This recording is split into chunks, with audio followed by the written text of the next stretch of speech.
Rasa keadilan itu harus dirasakan oleh setiap lapisan. Nah itu.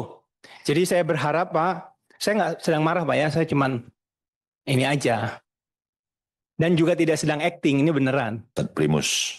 Jangan Primus. Terima kasih Om Oji, Kakak. Baik.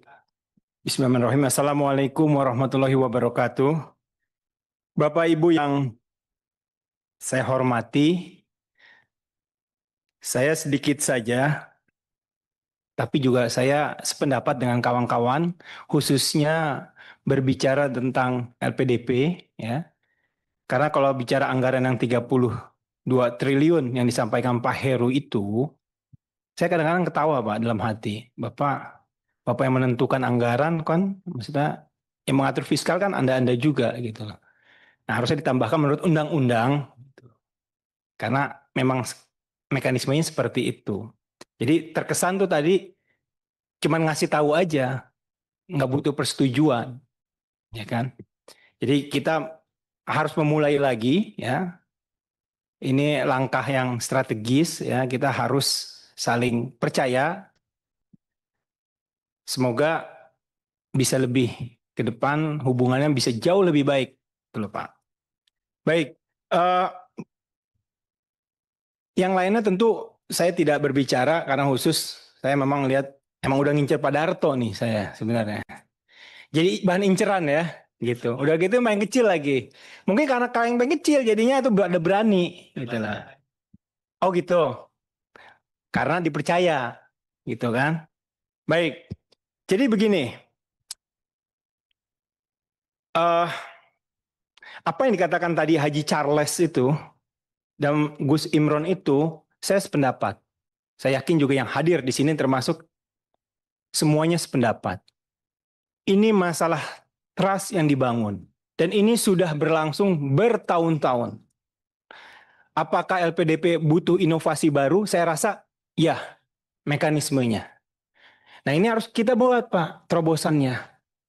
Sekarang ini kan nggak bisa ditutupi dari publik. Ini kan netizen ini teriak-teriak nih. Masyarakat diwakili oleh netizen ini teriak-teriak. Mereka punya hak yang sama.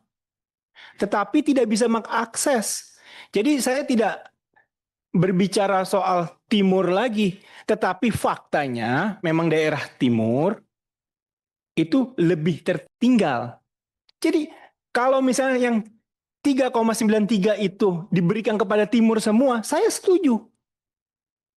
Karena ini masalah keadilan. Besar, iya. Beberapa tahun yang lalu juga lebih besar.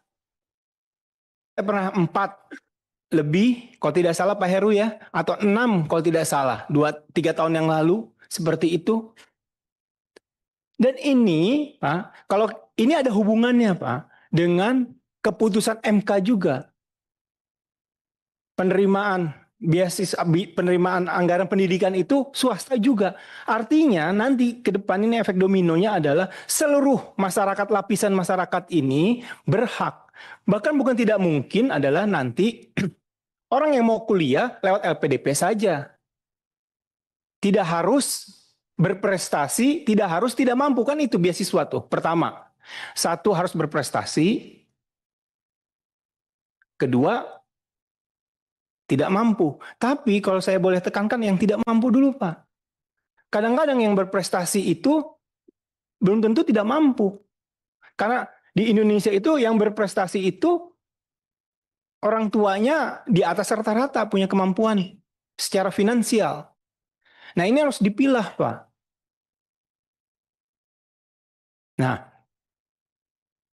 terus juga LPDP ini kurang transparan kalau menurut saya.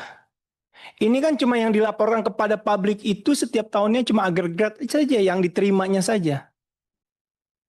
Tapinya kemana, dari mananya. Nah ini perlu ke depan Pak, dibuka. Orang ini bagaimana nih diterima. Terus juga persyaratannya tidak perlu diperberat Pak. Nanti akan terseleksi dengan sendirinya. Nah, banyak di antara mereka itu, ya kawan-kawan yang memberikan masukan kepada saya karena pengen, Pak. Ada contoh 2 tahun yang lalu saya sudah WA sama Pak Heru karena saya punya keponakan.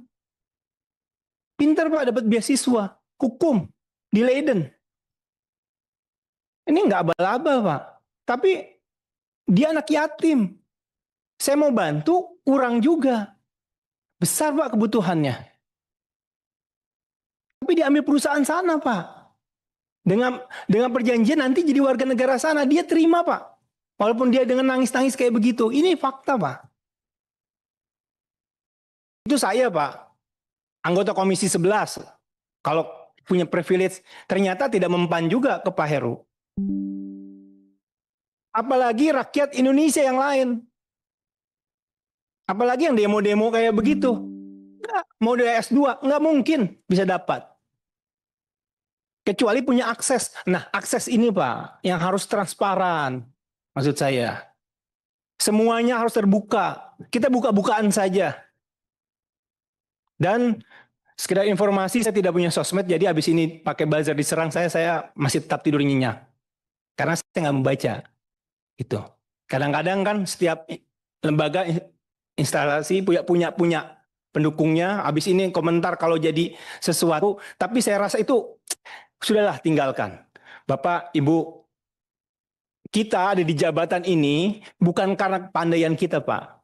Ini qadarullah, takdir Allah. Yang mau jadi di tempat ini, banyak yang jauh lebih baik di tempat saya ini, Pak. Lebih mampu. Kenapa saya? Mungkin saya bisa berbicara seperti ini. Begitu juga Bapak dan Ibu. Mohon maaf kalau saya sedikit, ya, bukan mau ngajarin. Bapak dan Ibu ini jauh lebih pandai. Tapi saya rasa ini cuman ingin mengeluarkan rasa keadilan. Rasa keadilan itu harus dirasakan oleh setiap lapisan.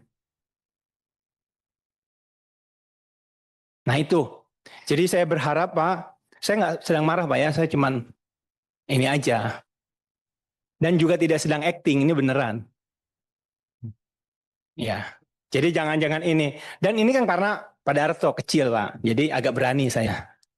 Gitu. Kalau ke inspektorat Pak Heru saya agak santun dikit. Gitu.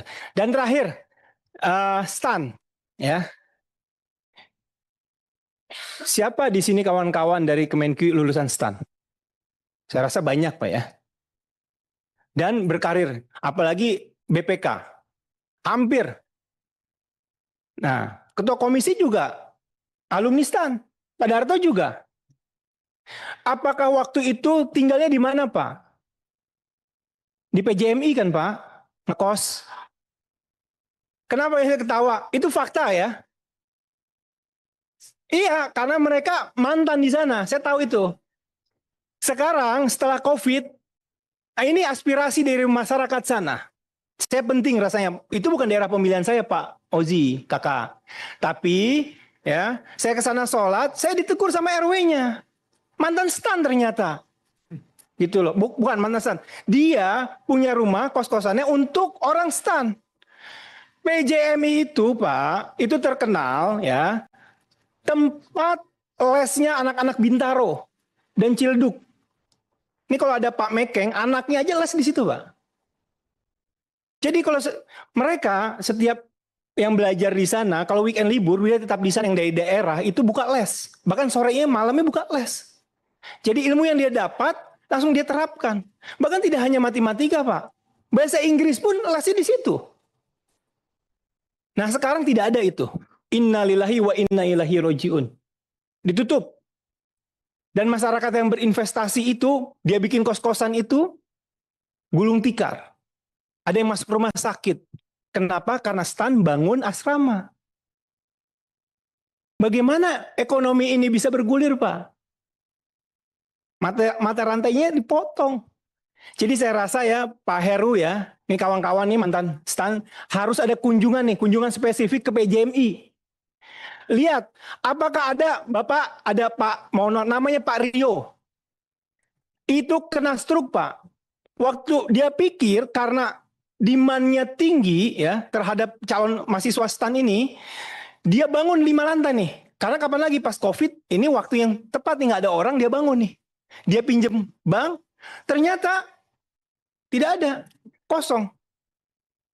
Nah ini menurut saya menjadi berikutnya mau ditindaklanjuti terserah. Yang penting saya sudah menyampaikan, saya sudah menggugurkan kewajiban saya. Semoga ada kabar baik buat mereka dan bisa harapan mereka tentu saja bisa terpenuhi ya. Itu saja yang ingin saya sampaikan pimpinan. Mohon maaf sekali lagi kalau saya agak ceplas-ceplos ya, karena ini penting rasanya dua hal yang harus kita tindak lanjuti supaya tidak ada kecurigaan di antara kita. Itu saja. Terima kasih. Assalamualaikum warahmatullahi wabarakatuh. Ketika ada sesuatu yang tidak benar, kita suarakan. Ya bagaimana semua orangnya dia sedungu ini? Ini manusia pecundang yang sangat merugikan bangsa kita ini. Saatnya jadi member eksklusif di channel YouTube Official iNews. Tantang lagi para tambah sumpah di atas Al-Quran. Dia pengen masuk TV. Konten-konten premium yang tidak tayang di TV. Live interaction. Halo pemirsa iNews, ini baru selesai. Emoji dan badge spesial. Reakses konten pilihan. Klik YouTube Official iNews. Join member hanya Rp10.000 per bulan.